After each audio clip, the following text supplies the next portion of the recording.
Africa के सूखे रेगिस्तान में, जहाँ दिन में आग बरसती है और रात में ठंड जम जाती है, वहीं एक छोटा सा जीव रहता है, मीरकैट। यह इतना छोटा है, लेकिन इसकी समझदारी और एकता इसे बेहद खास बनाती है। अक्सर आपने इसे फिल्मों में सीधा खड़े होकर पहरा देते देखा होगा। यही इसकी पहचान है। इसका नाम मीरकैट क्यों पड़ा? मीरकैट शब्द आया है डच भाषा से। मीर का मतलब झील और कैट का मतलब बिल्ली। हालांकि ये ना तो बिल्ली है, ना ही झील में रहने वाला जानवर। लेकिन पुराने समय में यूरोपियन लोग इसे देखकर यही नाम दे बैठे। इसका वैज्ञानिक नाम है सूरिकटा। इसकी पहचान: छोटा और पतला शरीर, लंबाई लगभग 25 से लेकर 35 सेंटीमीटर तक, वजन 700 ग्राम से लेकर 1 केजी तक यानी कि 1 किलो, और रंग हल्का भूरा, शरीर पर काली धारियां, बड़ी आंखें, नुकीली नाक, सीधा खड़े होकर चारों ओर देखना, लंबी पूंछ बैलेंस के लिए। ये कहाँ पाई जाती है? मीरकैट सिर्फ अफ्रीका में पाई जाती है, खासकर कालाहारी रेगिस्तान, नामीबिया, बोत्सवाना, दक्षिण अफ्रीका। इन्हें सूखे और खुले इलाके पसंद हैं, जहां दूर तक देखा जा सके। यह कितनी उम्र तक जी सकती है? जंगल में 6 से लेकर 8 साल तक, और सुरक्षित जगह या चिड़ियाघर में 12 से लेकर 14 साल तक। ये धरती पर कब से है? वैज्ञानिकों के अनुसार मीरकैट करीब 20 से लेकर 25 लाख सालों से धरती पर मौजूद है। इन्होंने रेगिस्तान में जीने के लिए खुद को पूरी तरह ढाल लिया है।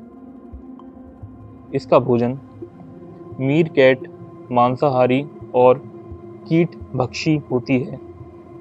ये खाती है कीड़े, बिच्छू जहर निकालकर, मतलब ये कि जो बिच्छू होते हैं उसका जहर निकालकर फिर ये बिच्छू को खाती है। मकड़ी, छोटी छिपकली, अंडे और कभी कभी जड़ें और फल। खास बात यह है कि ये जहरीले बिच्छू भी बिना डरे खा लेती है।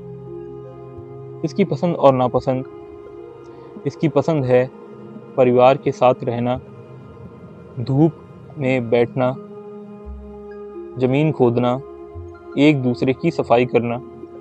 और नापसंद है अकेलापन, और कोई इस पर अचानक हमला कर दे, या फिर बड़े शिकारी, और बहुत ठंडा मौसम।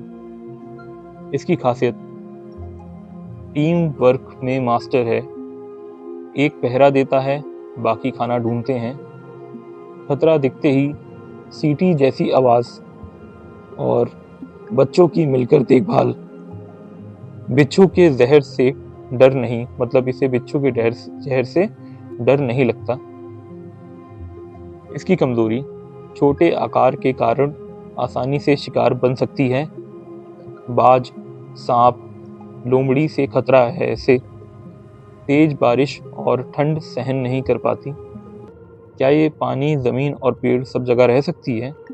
पानी में नहीं रह सकती, पेड़ों पर नहीं रह सकती, सिर्फ जमीन के नीचे और ऊपर रह सकती है। ये जमीन में बिल बनाकर रहती है, जो इन्हें गर्मी, ठंड और दुश्मनों से बचाता है। पर्यावरण के प्रति योगदान: मीरकैट प्रकृति की सफाई कर्मी है। कीड़ों की संख्या कंट्रोल करती है।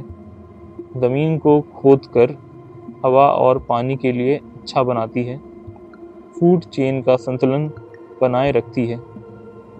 क्या ये इंसानों की दोस्त बन सकती है? हाँ, लेकिन सीमित रूप में। अगर बचपन से पाली जाए तो इंसानों से घुल मिल सकती है। बहुत समझदार और जिज्ञासु होती है, लेकिन ये जंगली जानवर है, पालतू नहीं। मतलब इससे थोड़ा सा सावधान रहना चाहिए। दूसरों के प्रति इसका व्यवहार अपने परिवार के लिए बहुत वफादार होती है, दुश्मन के लिए बेहद सतर्क होती है, बच्चों के लिए देखभाल करने वाली होती है और ग्रुप में रहना इन्हें सबसे ज़्यादा पसंद है। यह अपनी रक्षा कैसे करती है? यह अपनी रक्षा आवाज़ से चेतावनी, यानी कि ये एक आवाज़ निकालकर अपने बाकी साथियों को चेतावनी दे देती है कि खतरा आने वाला है, सावधान रहो। बाकी तेज़ी से बिल में छुपना और पहरेदार सिस्टम, मतलब ये कि पहरेदार होती है, ये पहरा देती है। दूसरा ये कि मिलकर दुश्मन को डराना, यानी कि ये लोग एक साथ मिलकर दुश्मन का सामना करते हैं ग्रुप में। मीर कैट 20 से लेकर 40 सदस्यों के समूह में रहती है। एक लीडर, कई वयस्क और कुछ बच्चे और एक पहरेदार। पूरा परिवार एक टीम की तरह काम करता है। हम इससे क्या सीख सकते हैं? हम इससे सीख सकते हैं कि एकता में ताकत होती है और जिम्मेदारी बांटना चाहिए। इसके अलावा खतरे में एक दूसरे की मदद करनी चाहिए और परिवार का साथ हमेशा साथ रहना चाहिए और सतर्क रहना चाहिए। एकता में ताकत मतलब यूनिटी में बहुत ताकत होती है। हमें हमेशा एक साथ रहना चाहिए। इसके अलावा जिम्मेदारी बांटना, यानी कि हमें थोड़ा थोड़ा जिम्मेदारी, अगर जिम्मेदारी बहुत ज़्यादा हो तो थोड़ी थोड़ी जिम्मेदारी हमें आपस में बांट लेनी चाहिए और खतरे में एक दूसरे की मदद करना चाहिए। और इसके अलावा हमारा जो परिवार है, हमें उसकी सुरक्षा के बारे में पहले सोचना चाहिए और इसके अलावा सतर्क रहना चाहिए, यानी कि हमें हमेशा अलर्ट रहना चाहिए। आज के वक्त में इसकी हालत, हैबिटेट कम हो रहा है, यानी कि जहाँ जानवर होते हैं जिस जगह, वो जगह अब धीरे धीरे करके ख़त्म हो रही है। जानवरों को रहने वाली जगह, इसी को कहते हैं हैबिटेट। इसके अलावा इंसानी दखल,